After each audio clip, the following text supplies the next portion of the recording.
صلى الله على محمد صلى الله عليه وسلم صلى الله على محمد صلى الله عليه وسلم أنت شمس Assalamualaikum warahmatullahi wabarakatuh. Assalamualaikum warahmatullahi wabarakatuh. Alhamdulillahirabbil alamin wa bihi nasta'in wa ala umuriddin. Wassalatu wassalamu ala asyrafil anbiya'i wal mursalin wa ala alihi wa sahbihi ajma'in. Amma ba'du.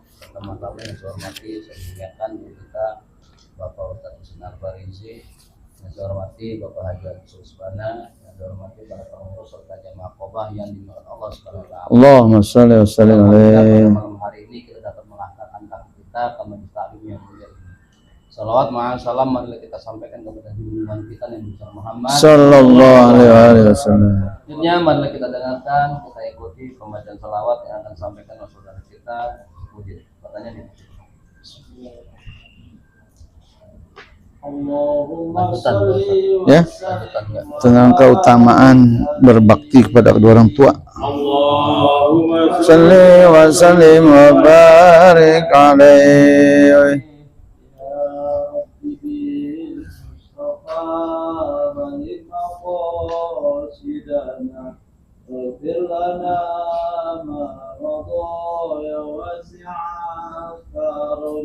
يا Rabbi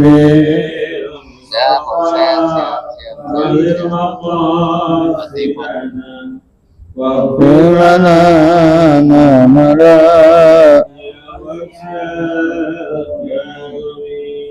ma madaya wasi'al karami. Allahumma sholli wa sallim wa barik alaihi. Allahumma salli wa sallim wa barik alaihi. Salawat, mudah-mudahan kita senantiasa mendapatkan syafaat Rasulullah sallallahu. Allahumma salli wa sallim. Baik, selanjutnya mari kita dengarkan, kita ikuti penyampaian materi oleh guru kita tentang berbakti kepada orang tua yang akan disampaikan oleh guru kita Bapak Ustadz Sinar Barizi. Baik. Badannya dipersilakan.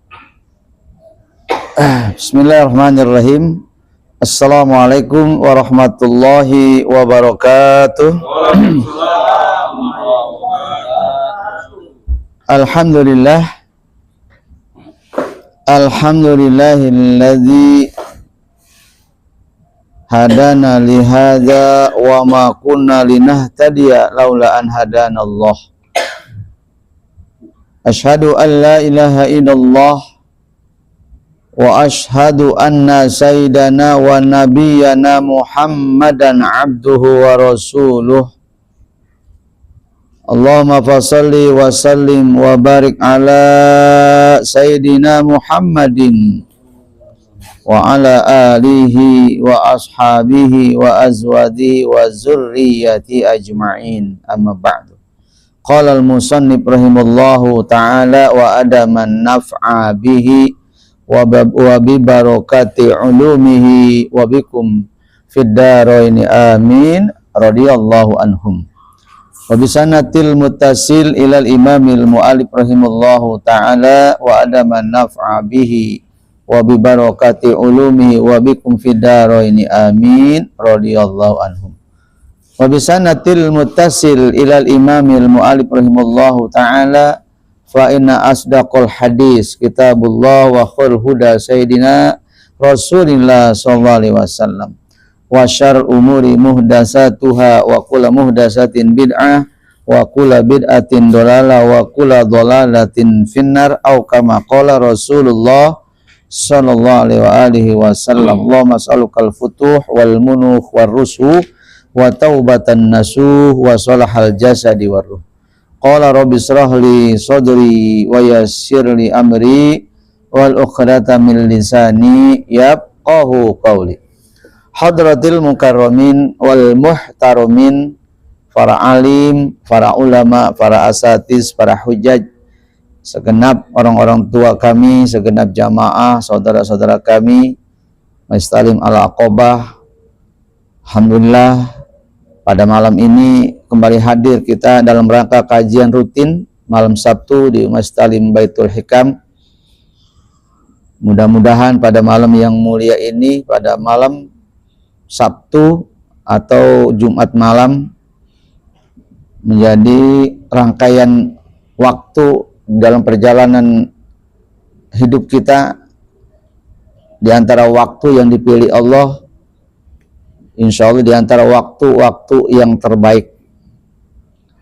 Alhamdulillah pada malam ini kita akan request kembali yang sebelumnya. Mari sama-sama kita sedikit ya request kembali di dalam hati kita, sanubari kita, bahwa mendapatkan ilmu dari taklim ini adalah menjadi suatu bagian yang tidak terpisahkan dari kewajiban-kewajiban kita yang telah Allah tetapkan kepada kita.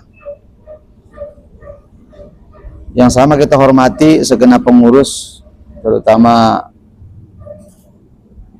ketua dan jajarannya yang diwakilkan ya, dan yang mewakili, karena nggak ada ketua, ada pengurus, tapi yang mewakili jajarannya.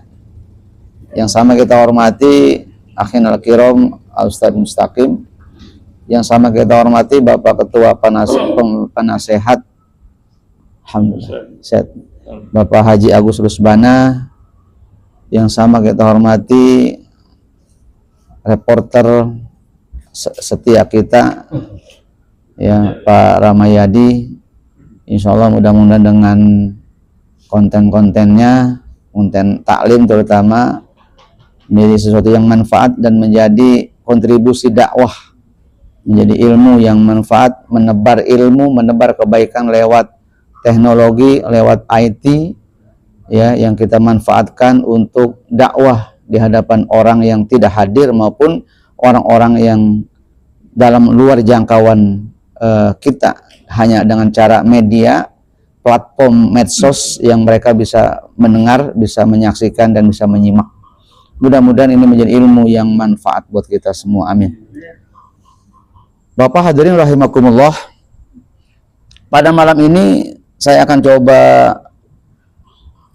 ungkit kembali ya, direview kembali dari sebuah tema, subtema yang pernah dibahas di malam Sabtu, bahkan waktu di Sabtu di minggu terakhir di Masjid Al-Istihad juga pernah dibahas, menyangkut soal bagaimana kemuliaan perintah Allah kepada kita umat manusia agar senantiasa bisa menjaga diri, menjaga adab, tata krama dan tata susila kita, berakhlak kepada kedua orang tua kita.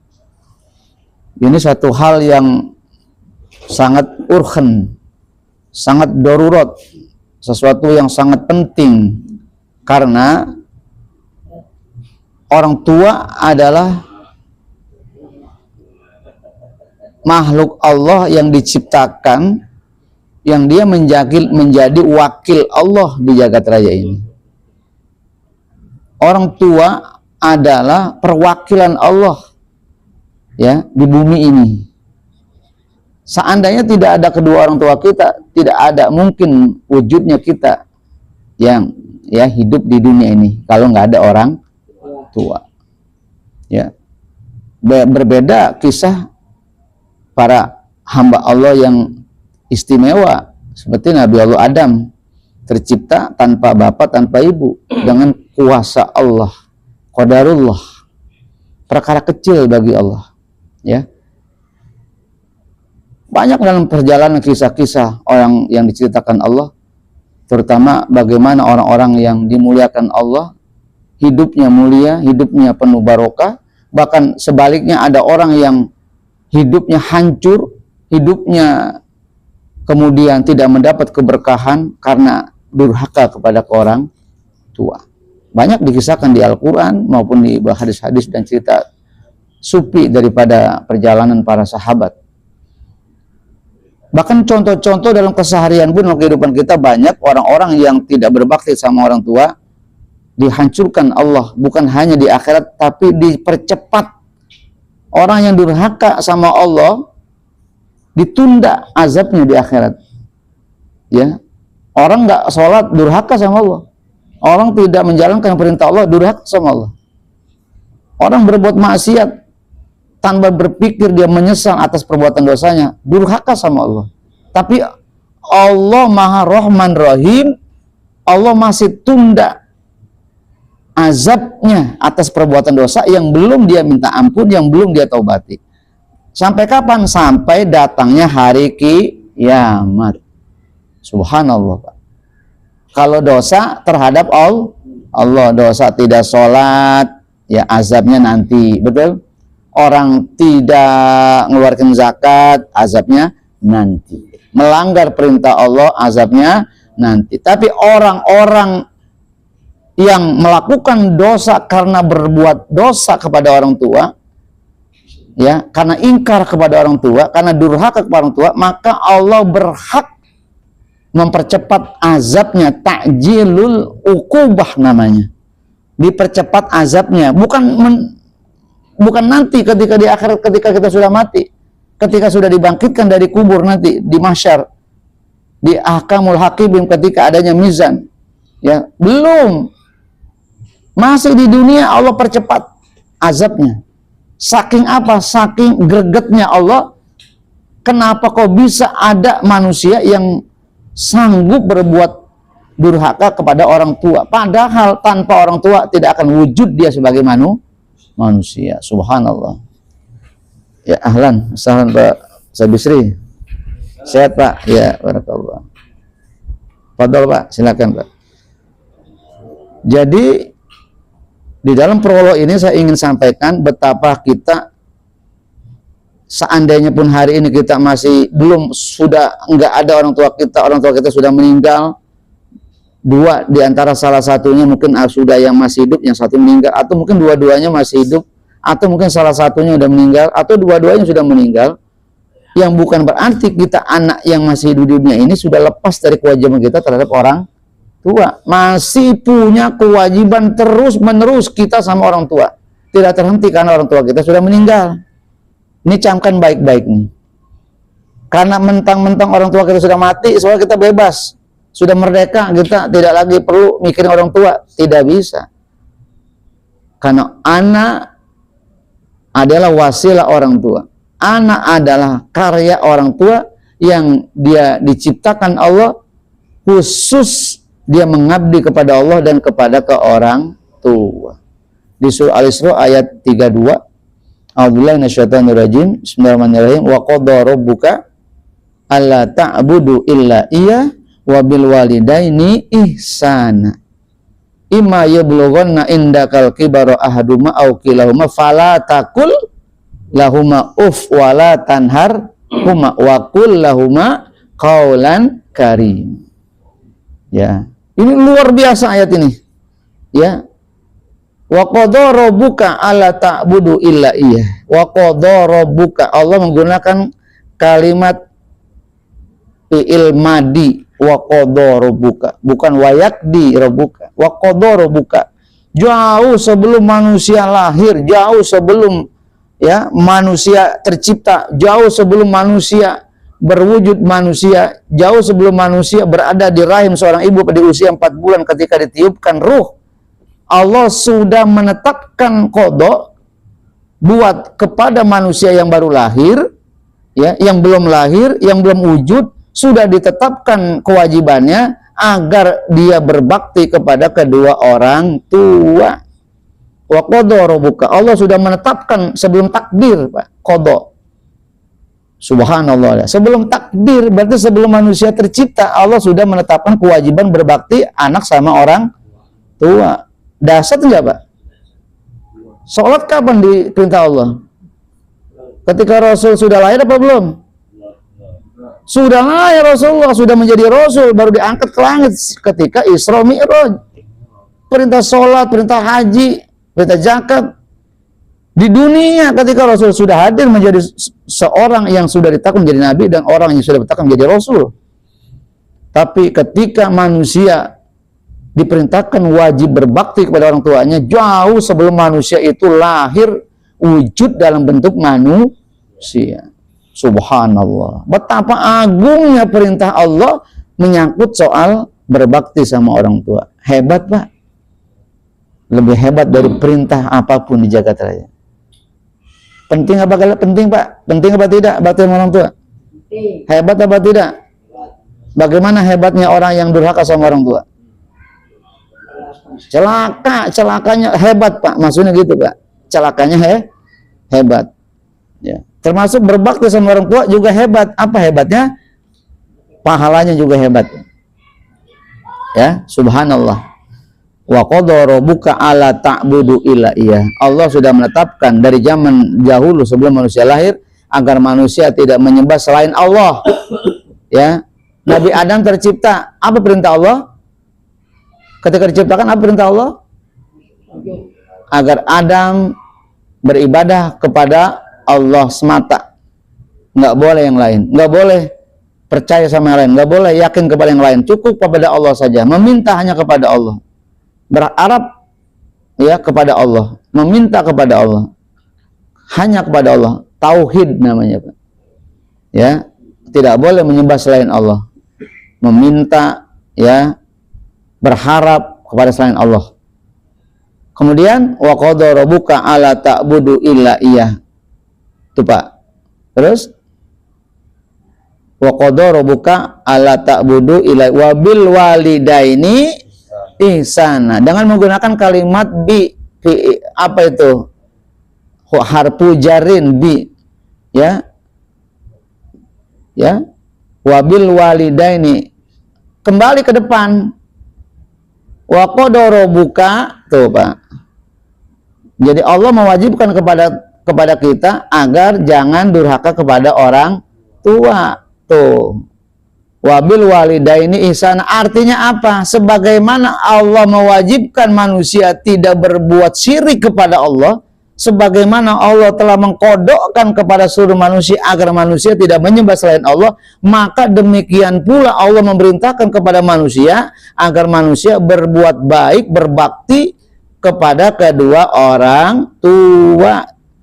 Ayat mewajibkan jangan berbuat syirik, artinya hanya menyembah Allah, dan ayat mewajibkan berbakti kepada orang tua, sama nggak ayatnya?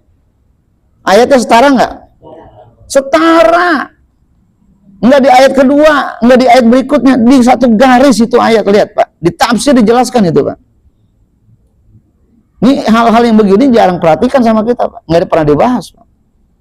Ya, jadi itu satu garis lurus, Pak, perintah itu.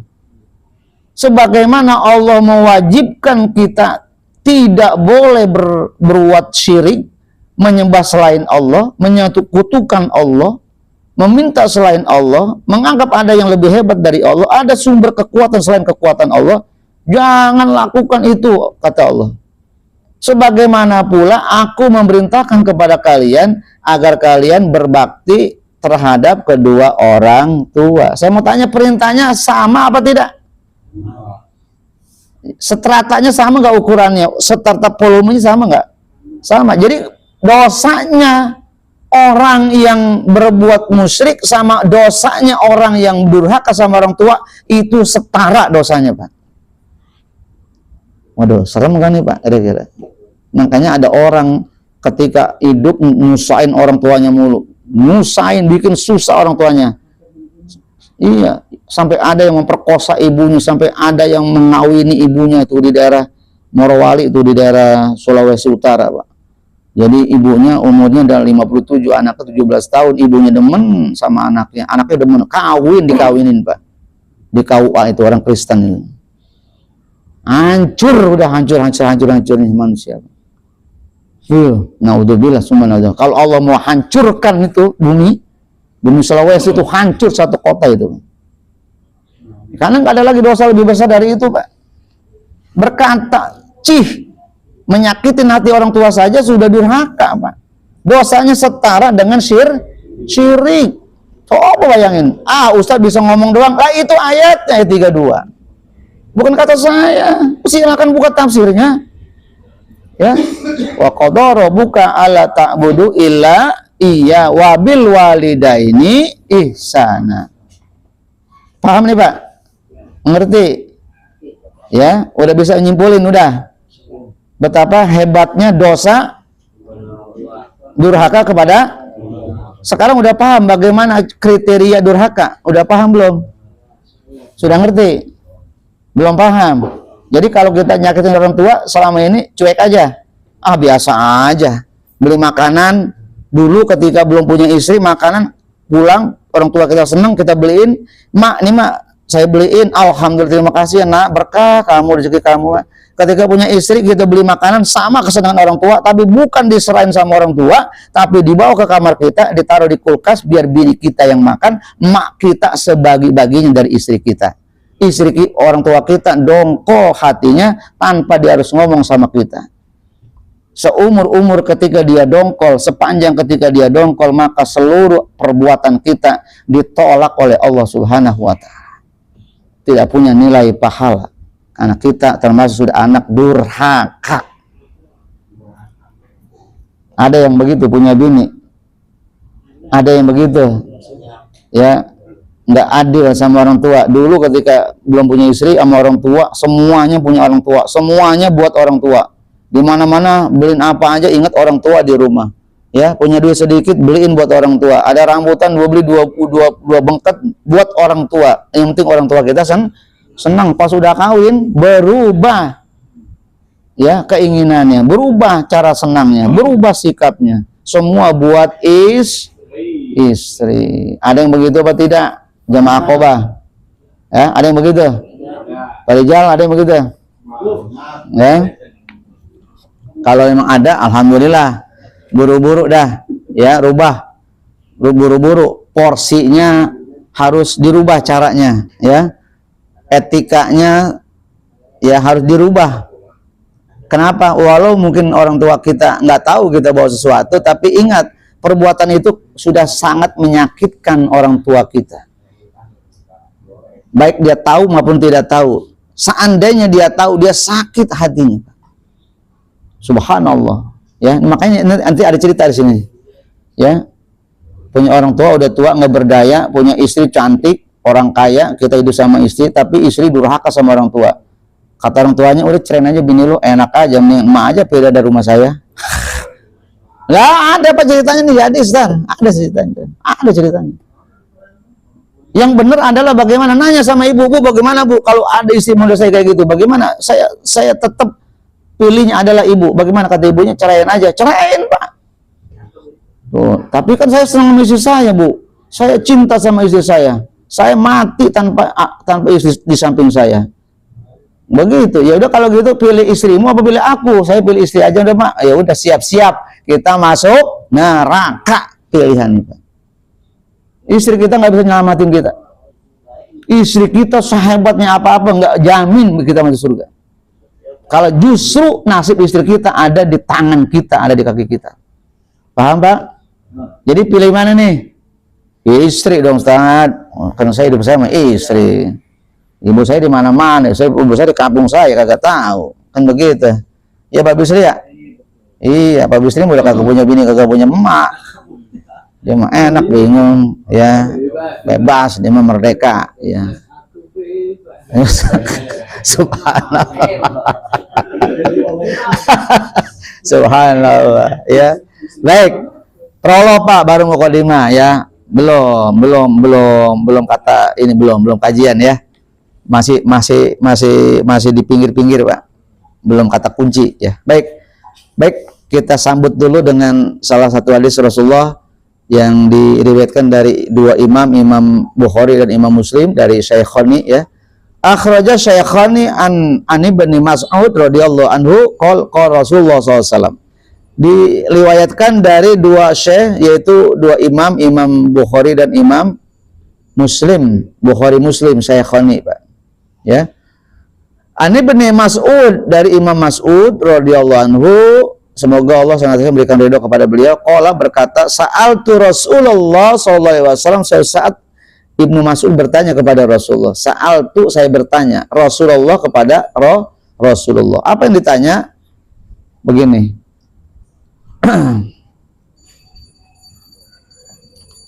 Ayyul amali ahabu ilallah, tanya nih Ibnu Mas'ud kepada Rasul, ya Rasul, sepanjang saya dekat dengan engkau, bahkan saya melihat bagaimana perbuatan sepanjang hidup engkau setiap saat, saya melihat semuanya punya nilai di hadapan engkau, semuanya mendapat perbuatan sekecil apapun, kau mendapat prioritas dari engkau. Nggak ada yang sepele bagi Rasulullah. Soal perkara kecil, memberi salam kepada anak kecil, memberi salam kepada orang yang fakir, memberi salam kepada orang-orang yang lemah, Rasul memberikan salam dulu. Itu mendapat perhatian paling kecil. Bahkan infak sodako hanya dengan seteguk air, kata Rasulullah.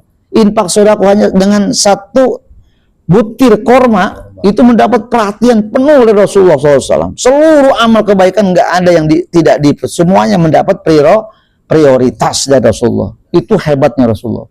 Kalau kita kan kadang-kadang nganggap remeh perbuatan kecil, Pak. Nganggap remeh perbuatan kecil, datang dulu ke masjid sebelum jamaah datang duluan itu dianggap biasa. Padahal kalau datangnya hebat itu datang duluan. Sebelum orang kedua, orang ketiga, kita orang pertama. Kalau mana keberkahan sholat pada saat itu diambil semua sama kita duluan, Pak.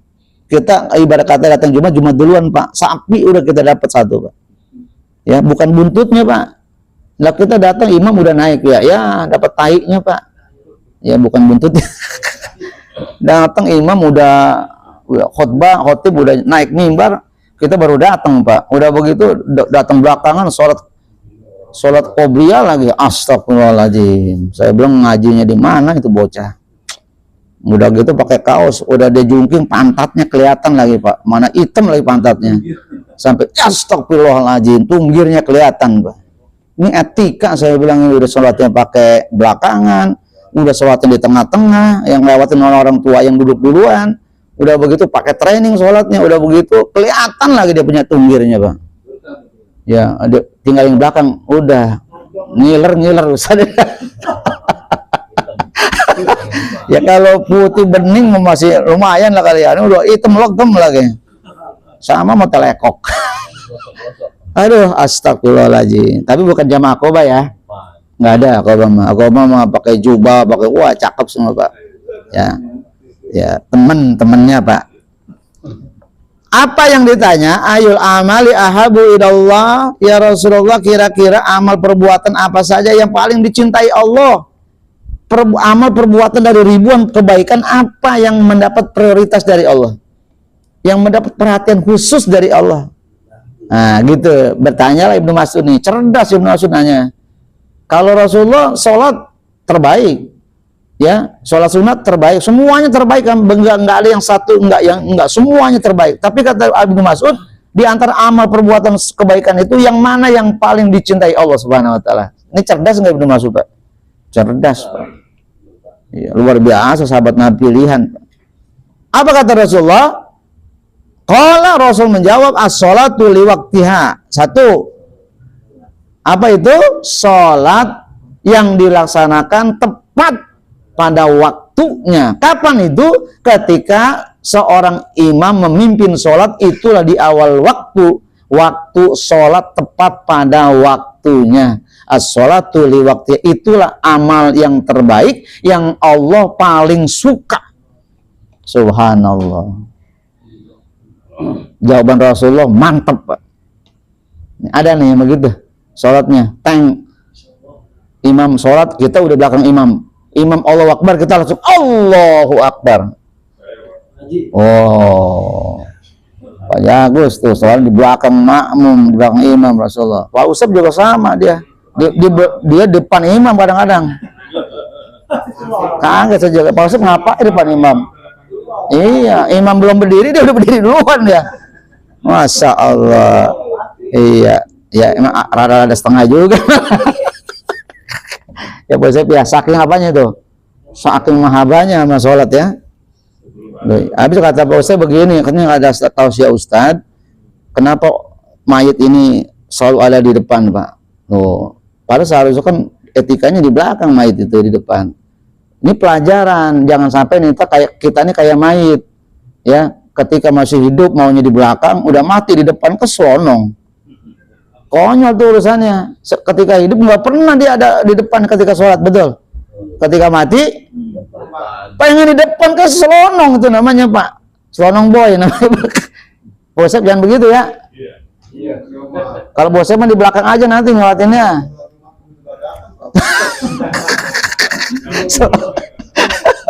Jam 11 sudah datang ngapain maksudnya? Oh, subhanallah. Akbar. Ya, luar biasa Pak ya. Baik. Amal perbuatan yang paling disukai Allah adalah as-sholatu liwaktiha. Sholat yang dikerjakan tepat pada. Ada jamaah bertanya, Ustadz, waktu sholat itu kan berbeda-beda. Ada yang towil panjang, ada yang qosir yang pendek. Yang muasa itu panjang. Ada yang mudayyak yang sempit. Dari maghrib ke isya itu mudayyak namanya, sempit, sedikit. Ya makanya hati-hati sholat maghrib, jangan sampai telat karena waktunya sedikit. Ada yang muasa itu panjang, luas. Apa itu? Antara zuhur ke asar, isya ke subuh, itu muasa namanya. Nah di antara waktu yang muasa itu tidak bisa sholat di awal waktu sama imam. Ketika sholat sendiri di tengah malam tapi masih berada di waktu sholat, apakah itu disebut sholat li waktiha? Begitu pertanyaannya Pak. Jawabannya ada yang tahu? Kan tadi kan ada sholat di awal waktu kan begitu. Sementara waktu itu berbeda-beda. Ada yang muasa yang panjang, luas, ada yang mudhayak yang sempit. Maghrib ke isya sempit. Ya, isya ke subuh muasa, luas. Zuhur ke asar muasa, luas. Nah, ketika kita sholat zuhur nggak bisa di awal waktu berjamaah, tiba-tiba kita ada waktu pas sudah menjelang 2:30 menjelang asar, kan masih di waktunya waktu muasa. Apakah disebut as-sholatu liwaktiha atau sholat yang sudah diakhir-akhirkan? Sebagaimana surat Al-Ma'un fawailul lil musallin. Orang yang sholat tetap aja celaka. Kenapa? Iya, fawailul alladzina hum sholatihim sahun, yang sholatnya sahun. Sahun itu ta'khiru an awqatis sholah, mengakhir-akhirkan waktu sholat. Zuhur memang panjang, tapi waktu dia mengerjakan sholat di awal waktu banyak. Kalaupun dia bekerja, saat itu dia istirahat. Sekalipun dia sedang sibuk, dia mesti sejenak berhenti karena sholat sudah tiba. Tapi kenapa diabaikan? Karena sibuk sibuk kerja, sibuk nyari duit, sibuk nge-grab, ya, sibuk bisnis, sibuk ajak ijik, ya, sibuk ngobrol, ngopi, sibuk mancing, sibuk, ya, yang bisa jadi ngerokok. Makanya ngerokok kalau udah azan matiin aja Pak. Ya subhanallah. Paham nih Pak? Jadi tetap pada keputusan Rasul yang namanya sholat utama itu yang dicintai Allah, sholat yang ketika adzan kemudian dilaksanakan sholat, itulah sholat liwaktiha, sholat yang sangat dicintai oleh Allah. Nih Pak, ingat tuh ya, hadisnya sahih Bukhari Muslim, Ibnu Mas'ud, sahabat Nabi yang dekat sama Nabi. Masya Allah. Waduh, ada tapinya nih. Iya benar, rajin sholat pada waktunya. Iya. Tapi orangnya nggak mau ngaji, ketemu Itu tapinya. Ada tapinya. Gimana kalau begitu? Ya, ini jawab apa nanti? Nah dulu, karena belum sesinya ntar. Tapi nggak apa-apa, disimpan di note sama Pak Ustadz Mustaqim nih, di note ya pertanyaan itu penting itu. Bagaimana Ustadz, orang sholatnya nggak pernah lewat, sholat jamaah terus, tapi kelakuannya nggak baik, ngajinya nggak pernah, sama orang tua kurang tapi demen sama orang ngaji. Bagaimana itu Ustadz? Ntar jawabannya ya.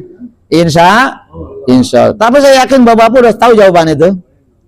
Pasti udah tahu kan jawabannya Pak? Udah ya? Hah? Belum? Oh makanya nanya ya? Iya, perlu dijawab nggak? Ntar dah, ngopi dulu ya. Kita lanjut dulu Pak. Kok kemudian kultu. Penasaran lagi nih Ibnu Mas'ud. Emang sholat doang? Sholat di awal waktu doang ya Rasulullah yang ibadah itu dicintai Allah. Lalu yang lainnya bagaimana nasibnya? Kan banyak ribuan nilai-nilai ibadah, betul? Iya, sodako, jihad, berbakti sama orang tua, banyak. Lalu yang lainnya bagaimana nasibnya? Kultu, saya nanya lagi kata Ibnu Mas'ud. Summa ayun. Kemudian apa lagi ya Rasulullah? Gitu. Apa lagi yang dicintai Allah? Qala, Rasul menjawab, lantang jawabannya, birrul walidain. Yang kedua, berbakti kepada kedua orang tua. Subhanallah. Setara dengan sholat di awal waktu, setara nilai dan pahala dan kemuliaannya antara sholat di awal waktu dengan berbakti sama orang tua. Ada orang berbakti sama orang tua. Dia rawat orang tuanya dari muda sampai tuanya, orang tuanya dia rawat. Subhanallah akbar. Surga, Pak. Tapi di sisi lain dia nggak sholat. Bagaimana itu? Gitu. Makanya kan pertanyaannya jawab tuh.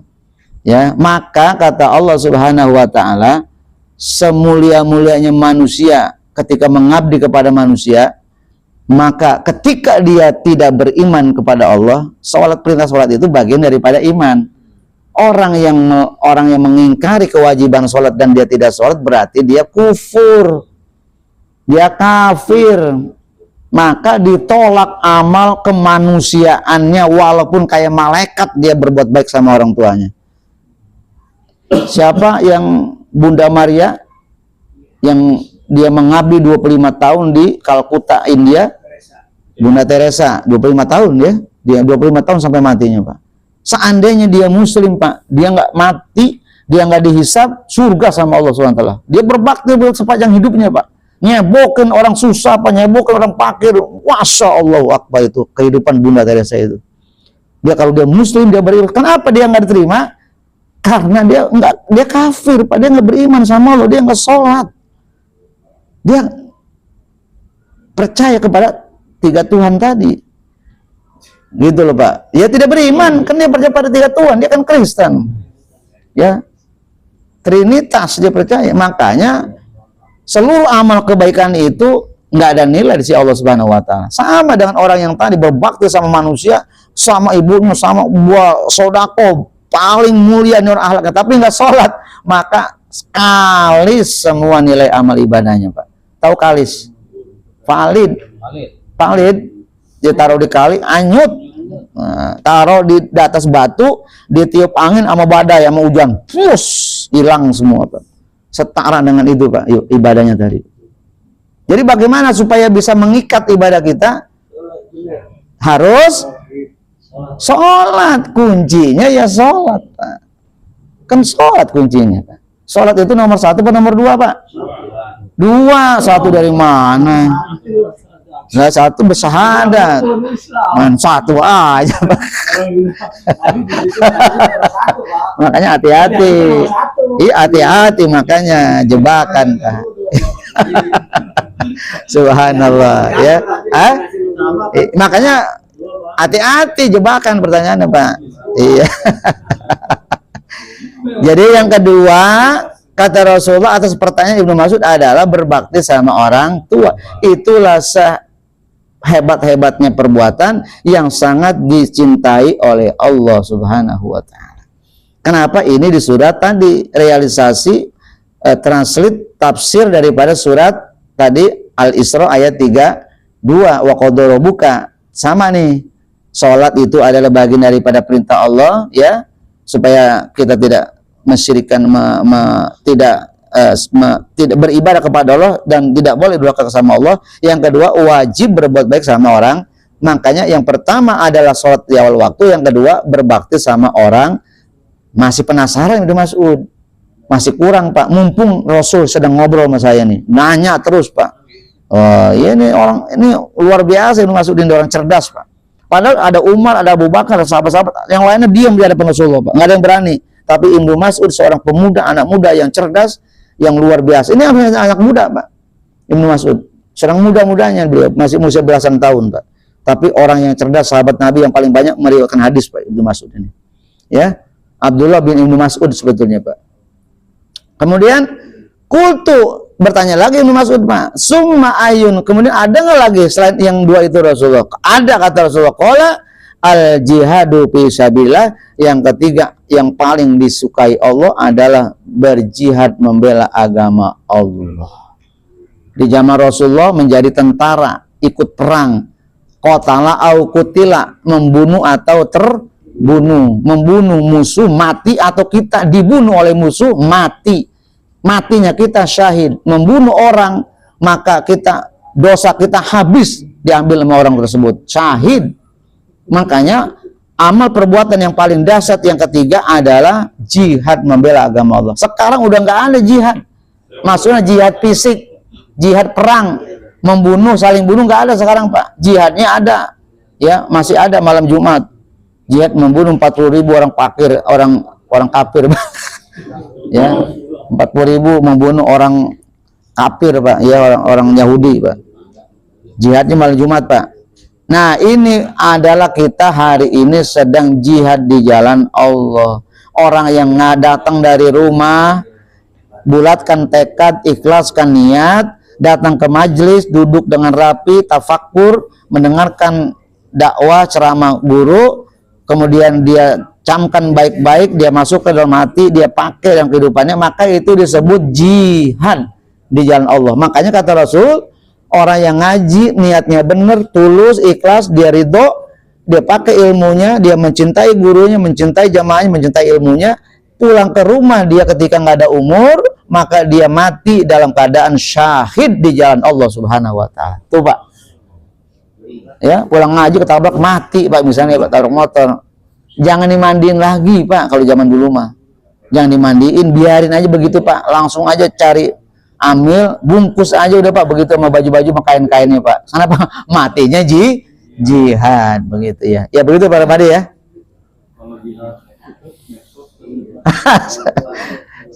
Nanti ada deviasi, Pak. Deviasi itu artinya apa? Ada sudah mulai terjadi bias pemahaman tentang jihad. Karena jihad itu luas, Pak, ya. Termasuk kita di rumah tangga nih mencari rezeki, udah saking susahnya rezeki yang halal. Apa kata dia? Jangan lagi yang halal, yang haram aja susah. Lah iya, orang dia main judi mulu, main pakong mulu tiap hari sama wahwe. Makanya yang haram aja susah, yang nggak pernah dapat. Makanya nyari yang kata jangan halal, yang haram aja susah, itu kan judi dia. Subhanallah, ya. Seorang kepala rumah tangga berjihad di jalan Allah dengan cara dia ikhlas ridho mencari nafkah buat rumah tangga, rezeki yang halal yang dia pilih, dia dalam keadaan jihad di jalan Allah Subhanahu wa Ta'ala. Tuh, Pak, jangan main-main, Pak, kita jihad, Pak, mencari rezeki, bisnis kemana-mana, bahkan dia mancing supaya dapat hasil pulang mancing, bisa dijual ikannya, bisa dinikmatin oleh keluarganya, bisa dengan sedekah dengan hasil mancingnya, maka itu juga adalah jihad. Tapi jangan sampai dia nggak sholat, Pak. Jangan sampai dia ninggalin kewajiban gara-gara dia mancing, akhirnya dia nggak sholat, dia nggak ngaji. Itu bukan nilai lagi jihad, Pak, tapi jahat di jalan Allah Subhanahu wa Ta'ala, Pak. Ya jahat lah, Pak. Dia nggak ibadah. Iya. Ya, subhanallah. Baik, kita lanjut ya. Jadi jelas nih, Pak, ya. Ada 3 amal perbuatan yang paling mendapat prioritas, dan ini skalanya nomor wahid, Pak. Skala nilai ibadahnya nomor wahid. Yang paling disukai Allah, dicintai Allah, apa itu? Sholat di awal waktu. Orang kalau sholat di awal waktu biasanya di mana, Pak? Saya mau tanya. Kalau di rumah? Enggak ada penjelasannya nih, enggak ada penjelasannya. Enggak ada penjelasannya di masjid, di rumah, atau bersama imam, enggak ada penjelasannya, Pak. Dijelaskan di hadis yang lain. Makanya hadis itu, baca hadis yang menjadi dasar hukum itu jangan dari satu hadis. Jangan kayak saudara kita di sebelah no, baca hadis atu aja, hadis yang lain dia nggak perhatiin, akhirnya mengkafir-kafirkan orang, Pak. Ini bid'ah, ini bid'ah. Hadis cuma satu. Baca kitab banyak, makanya nggak boleh seorang ustaz itu memponis ini salah, ini salah. Kitabnya banyak. Maulid kagak boleh, ini kagak boleh. kitabnya baca dulu, jangan kitab satu, gitu loh ya. Ya, baik, kita lanjut Pak. Ya. Kemudian wa Muslim wa ghairi, ini hadis dari Imam Muslim Pak dan beberapa imam yang lain. La yajzi waladun walidahu illa ayyajidahu mamlukan fayastarihi fayatikuhu. Kata Imam Muslim dan beberapa imam lainnya, la yajzi waladun walidahu, seorang anak la yajzi, tidak akan bisa membalas kebaikan orang tuanya. Seorang anak tidak bisa memenuhi hak orang tuanya. Seandainya ada, kata Rasulullah, manusia ingin membalas jasa orang tuanya, ada ibunya udah tua, ada bapaknya ada tua, kalau dia ingin membalas kebaikan orang tuanya dari muda, dari susunya yang dia isap dari susunya dari kecil sampai dia dewasa, seorang ayah nyari duit mati-matian dari pagi sampai malam, lupa semuanya demi membesarkan anak-anaknya, jihad bapak, jihad ibu, dia pengen balas nih anak supaya nanti di hadapan Allah nggak punya utang lagi sama orang tua. Dia gendong tuh ibunya Pak dari tanah air Pak, dia gendong, dia jalan kaki pergi ke Mekah Pak, pergi haji dengan cara jalan, digendong ibunya supaya bisa pergi haji, nggak usah naik kapal, digendong sama dia, digendong sama saya Bu, biar saya pahalanya bisa membalas kebaikan ibu. 17 kali dia pergi haji dengan cara gendong ibunya, maka kata Rasul, belum satu tetes susu yang diminum olehnya dari ibunya yang terbalaskan kebaikan ibunya Pak. Masya Allah. Berapa? 17 gendong ibu ke Mekah dan umroh supaya jasa ibu kita ketika bayi kita disusui supaya bisa terbalaskan. Tidak, kata Rasulullah, walaupun 17 kali kamu gendong ibumu, itu baru satu tetes air susu yang kau isap dari teteknya Pak. Ayo, saya mau tanya sekarang, apakah kita sudah merasa hebat di hadapan orang tua? Apa kita hari ini sudah merasa cukup, sudah balas orang tua? Apa kita hari ini sudah merasa, sudah berbakti sama orang tua saya? Belum Pak, belum 0,00%, belum Pak sama orang tua kita, sama ibu kita Pak. Makanya kewajiban anak ini sampai mati, hari ini ibu kita udah mati, bapak kita udah mati 20 tahun, 10 tahun, masih wajib berbakti sama orang tua. Apa salah satunya? Berdoa buat orang tua di setiap waktu. Allahumma gfir lahu warhamhu, Allahumma gfir liwalidina warhamhuma kama rabbayani shogiro. Ya Allah, ampuni kedua orang tua saya sebagaimana dia dulu sangat cinta saya, sangat senang, sangat bahagia, sangat rahmat kepada saya. Maka sekarang ya Allah, ampuni dosa kedua orang tuanya, berikan rahmat kepada keduanya ya Allah. Doa itu kita baca setiap waktu karena bagian daripada cara kita berbuat baik, berbakti sama orang tua ketika sudah wafat. Sholat 2 rakaat, sholat sunat, jangan buat kita, hadiahkan buat kedua orang tua kita 2 rakaat khusus sholat hadiah namanya. Udah sholat hadiah belum buat orang tua kita tiap malam menjelang tidur? Boro-boro Ustaz sholat sunat ya, belum pernah saya. Ya, sholat sunat 2 rakaat, hadiahkan buat orang tua. Kalau bisa bacakan tahlil paling sedikitnya 3.000, paling sebanyak-banyaknya 30.000 untuk membebaskan orang tua kita dari ancaman api neraka. 30.000 tahlil khusus buat orang tua kita niatkan Pak. Setelah 2 rakaat sholat sunnah. Berapa? 30.000 tahlil. La ilaha illallah, la ilaha illallah, ya sekitar 6 jam lah, 4 jam 5 jam lah. Kalau mulai dari jam 12, jam 5 selesai lah, jam 4 lah. Ya, 30.000 sebentar kok. Ya. Ya, tapi kalau bisa dengan cara cicil, mau targetnya ini sebulan nih, nggak jadi masalah. Sehari berapa? 30.000 dibagi 30 hari, berapa tuh? Berarti 1 hari 1.000. Ya ilah, kali 1.000 mah sebentar doang Pak. Kadang-kadang saya bisa 14.000 kok, 1 jam setengah Pak, bisa. Kalau sedang banyak merasa gitu banyak dosa, rezeki susah, tahlilin banyak Pak, la ilaha illallah sama istighfar Pak. Insya Allah mudah-mudahan Allah yang buka jalan kesulitan rezeki kita. Ada butuh nggak ada, baca itu ketutup Pak. Insya Allah mudah-mudahan.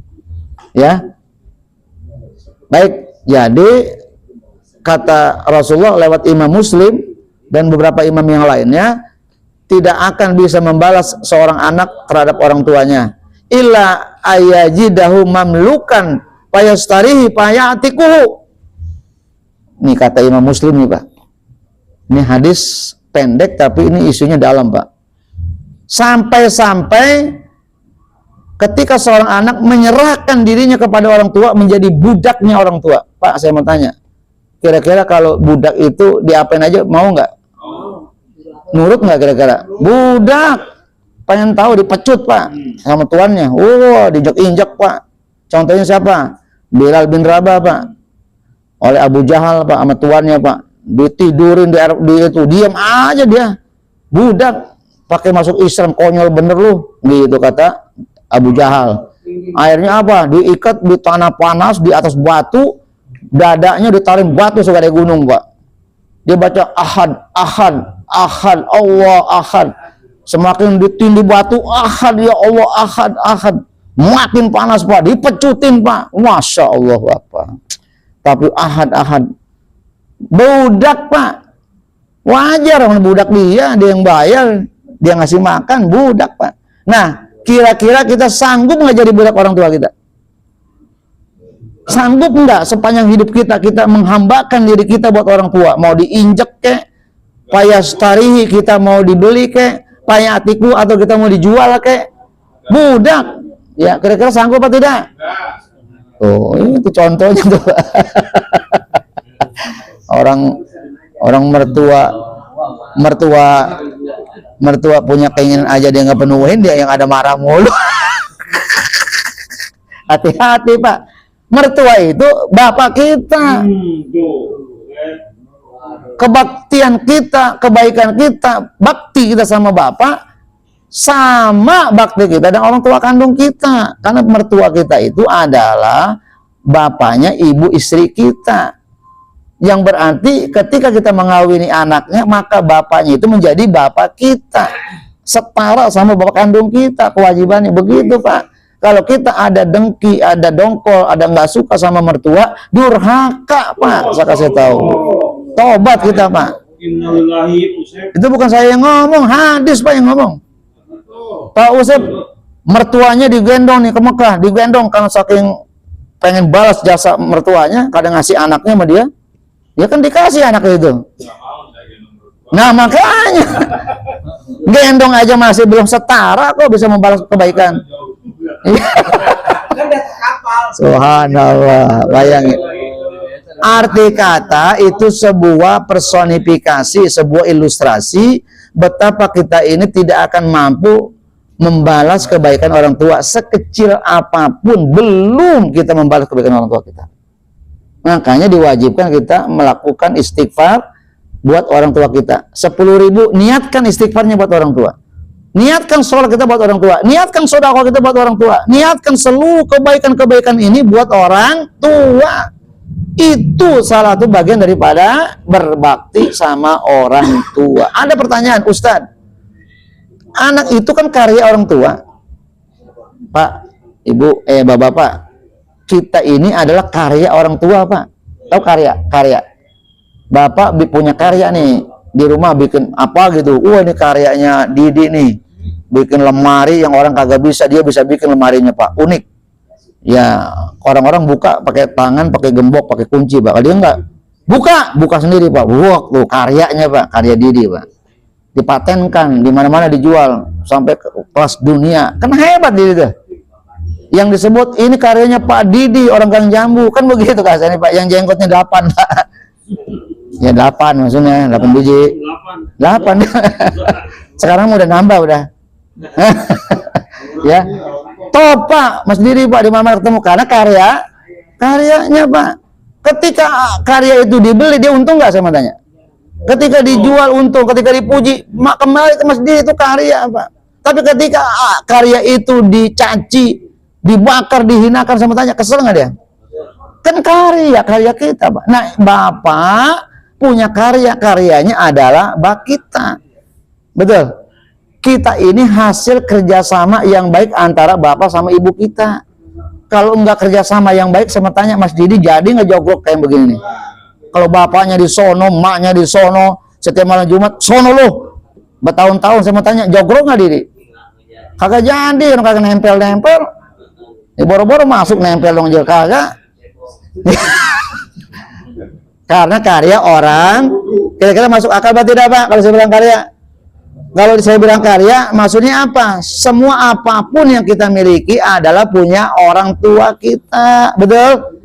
Punya duit berarti duit orang tua kita. Orang tua kita boleh ngambil, kalau pelit sama orang tua, dicolong sama orang tua. Saya mau tanya, halal apa tidak? Halal. Tuh, anak pelit sama orang tua, busetnya anak pelitnya dasar. Ya, duit diumpet-umpetin. Ya mau kemana-mana susah, kalau nggak diminta kagak dikasih. Ya sekalinya dikasih juga dipirit, ada 2.000, ada 5.000, 10.000, 50.000. Gocapan, cepean, 2.000 aja Pak ya, cukup kali. Nah, Jumat dikasih 2.000, orang 50.000 kan tadi kotak. Kebangetan banget Pak, pakai dipirit sama orang tua Pak. Kita ini karya orang tua, duit kita berarti duit orang tua, mobil kita mobil orang tua, rumah kita rumah orang tua. Padahal kan nggak begitu kita hari ini mah. Ya, iya punya bapak punya saya lah. Kalau punya bapak punya saya enggak Pak. Subhanallah, marah anak dipakai mobilnya bapak, pakai motor saya bensin bakal dibeliin, dasar bensin nggak boleh Pak, pakai mobil saya dicuci kagak, saya boleh nyuci Pak. Bensin dibeliin kayak pakai kemana-mana, masa Allah Pak. Alat kita sama orang tua kita Pak.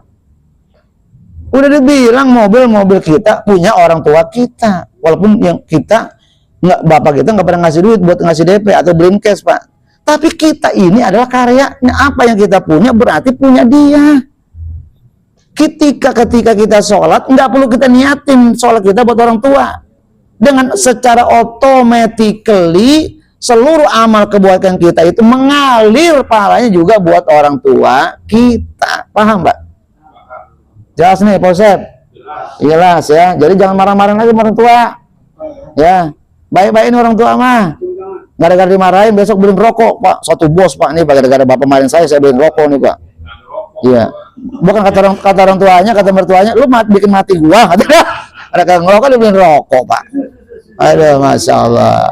Bah, ya, tapi sekarang enggak ya, Pak Sep ya. Nggak marah sekarang mah ya. Ya, baik.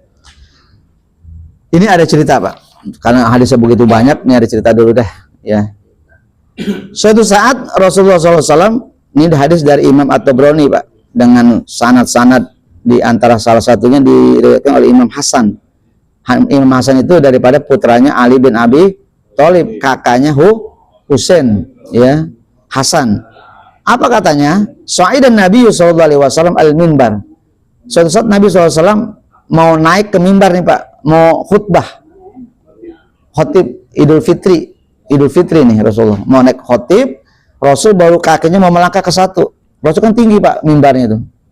Mau melangkah ke satu, tiba-tiba Assalamualaikum ya Rasulullah. Waalaikumsalam, Jibril datang. Jadi Rasul sambil jalan tuh Jibril ngikutin Pak. Kemudian Pakola. Tiba-tiba Rasulullah ngomong, ini sahabat Abu Bakar di bawah mimbar, Umar, Utsman, semua sahabat Nabi semua, termasuk Abu Baroh, Abu Hubaidah, semua sahabat-sahabat Nabi yang pada saat itu, ya. Tiba-tiba Nabi ngomong, apa yang diomongin? Amin, amin, amin. Rasulullah tiba-tiba bilang amin 3 kali Pak. Sahabat bingung, Rasul kayak orang stres. Ya iyalah, orang tiba-tiba amin. Ngomong kagak, ya cerita kagak, tiba-tiba amin, amin, amin. Ngomong sama siapa Rasulullah? Ya nggak ada yang tahu lah sahabat yang ngobrol sama Nabi Jibril. Malaikat yang ngobrol bagaimana sahabat pada tahu. Tiba-tiba Rasulullah amin, amin, amin Pak, 3 kali. Pengen tahu ceritanya bagaimana? Nah Rasul cerita, ya, cerita nih setelah Rasul dari khutbah dari mimbar itu turun. Rasul jelasin nih, kumpul di hadapan para sahabat Nabi cerita. Summa qala, kemudian Nabi ngomong nih begini. Atani Jibril alaihissalam, suatu saat tadi tuh ketika saya naik mimbar, Jibril datang kepada saya. Faqala, maka Jibril ngomong begini nih, kata Rasulullah. Ya Muhammad, wahai Muhammad. Kata siapa?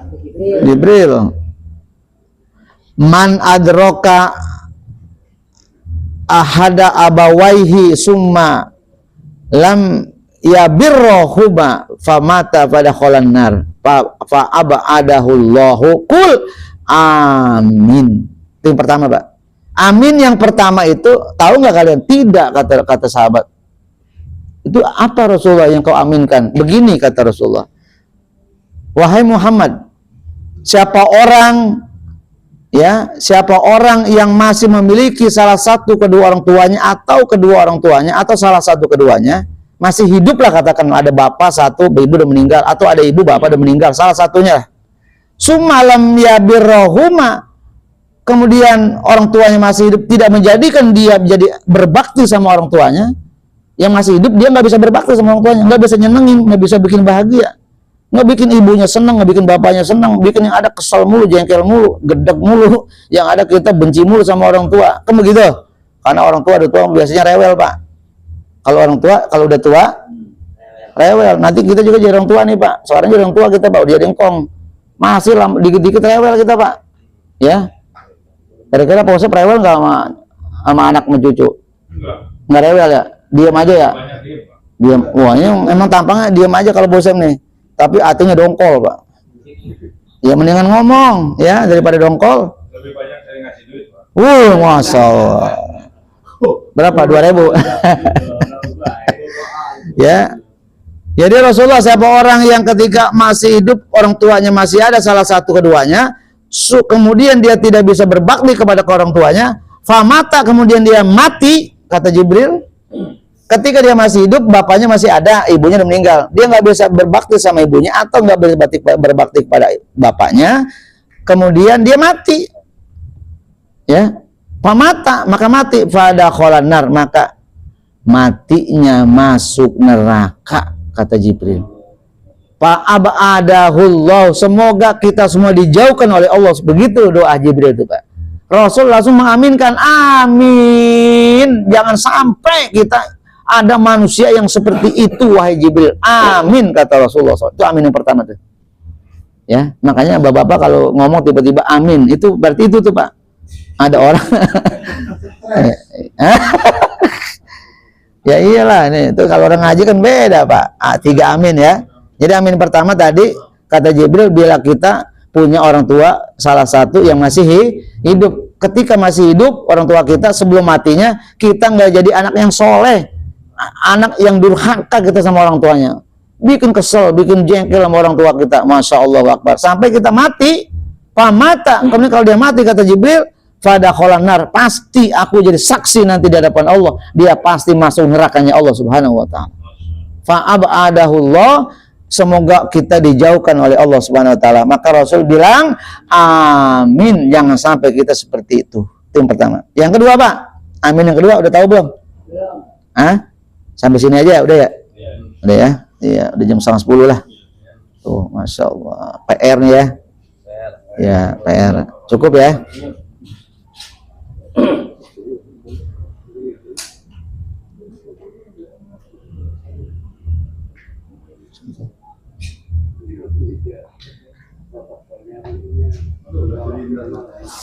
Aduh, ada duit masuk nih. Masya Allah, alhamdulillah. 500 juta. Baik, sebentar ya, saya foto dulu. Mas Surya ini sedang ngaji, Pak. Sebentar, nggak apa-apa, Pak. Ini bagian daripada bakti, Pak. Ayo, lanjut lagi, Pak. Yang kedua, Pak ya. Lanjutin dikit lagi nih. Soalnya saya penasaran nih, Pak. Yang kedua, ya, yang pertama tuh ya. Kul amin, Pak. Kul tuh amin, kata Jibril. Kul amin ya Muhammad. Aminkan Muhammad, jangan diam aja. Kul amin, Pak. Kul tuh amin. Maka saya langsung bilang, amin ya Allah. Masya Allah. Kemudian yang kedua, faqala, maka berkata lagi Jibril, ya Muhammad, wahai Muhammad, man adroka syahrul Ramadan, siapa orang yang mendapatkan bulan Ramadan. Kita ketemu Ramadan nih, ya. Famata, kemudian dia mati. Man adraka syahr Ramadan, siapa orang yang berada di bulan Ramadan, dia sehat, dia panjang umur, ya, pada kholan nar, maka dia mati, masuk neraka. Fa'abadahullah, maka semoga Allah jauhkan kita darinya. Maka kul amin, fakultu amin. Ada orang Ramadan tapi enggak jadi dia orang yang diampuni dosanya. Ketika mati habis Ramadan masuk neraka, Pak. Ada nggak begitu kira-kira? Ramadan itu adalah ajang Allah membukakan sepenuhnya pengampunan buat umat Islam. Di hari pertama saja Rasulullah Allah mengampuni seluruh dosa manusia, termasuk dosa kita 1 tahun yang lalu, Pak, di hari pertama. Tuh, 1 tahun yang lalu kita sudah diampuni di hari tapi ada manusia sampai Ramadan berakhir dosanya nggak diampuni, malah dosanya numpuk ketika Ramadan. Maka doanya kata Jibril, aminkan ya Muhammad. Semoga dijauhkan kita dan umat saya dari perbuatan ketika manusia ada Ramadan dia tidak bertobat. Maka ya Allah jauhkan saya dan umat saya. Maka diaminkan oleh Jibril, Rasul juga mengaminkan. Amin. Alhamdulillah. Saya mau tanya kira-kira ada nggak manusia yang tipikalnya model kayak gitu? Banyak. Ketika Ramadan datang, selesai Ramadan jegeng aja amal perbuatan yang gak berubah. Ya begitu aja, ya sembahyangnya masih ala kadarnya, kelakuannya masih begitu, masih senang judol, senang makan duit riba, waduh macam-macam, nggak berubah tahun demi tahun. Maka orang ini ciri-ciri daripada calon penghuni, maka jauhkan ya Allah, amin, amin, begitu kata Rasulullah. Dan terakhir Pak, aminnya nih Pak, amin yang ketiga. Qala, berkata lagi Jibril, waman zukirat indahu falam yusalli alaika famata pada kholan nar. Siapa orang yang ketika di hadapannya baca sholawat kepada Nabi tapi dia meneng baik, kagak dijawab salamnya. Ketika sholawat maka kita harus jawab, Allahumma sholli ala sayyidina Muhammad sallallahu alaihi wasallam. Allahumma sholli wa sallim wa barik ala sayyidina Muhammad. Begitu Pak, harus kita jawab Pak dengan salam juga Pak. Kalau kita nggak jawab, termasuk kita orang yang, nah lihat, pamata, ada orang yang tidak mau bersolawat kepada engkau ketika mati pada kholandar, maka dia masuk neraka. Fa'abadahullah, semoga Allah menjauhkan kita dari perbuatan itu. Kul amin, fakultu amin, kata Rasul. Ada 3 manusia yang ketika mati tidak bertobat, tidak diampuni dosanya. Yang pertama tadi adalah 1, ketika dia tidak bisa berbuat bakti sama orang tuanya masih hidup, di antara salah satunya.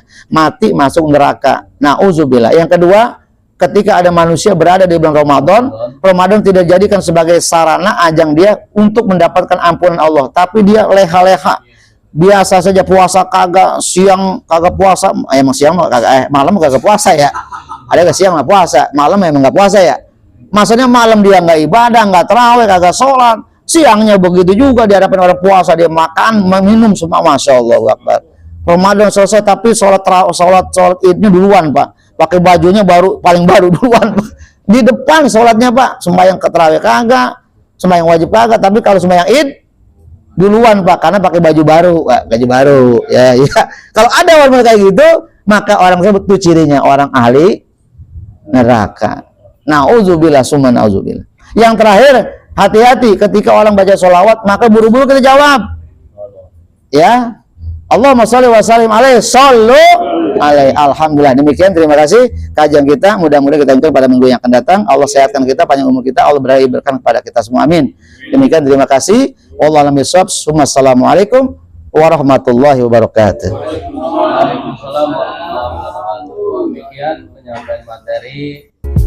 Alhamdulillah.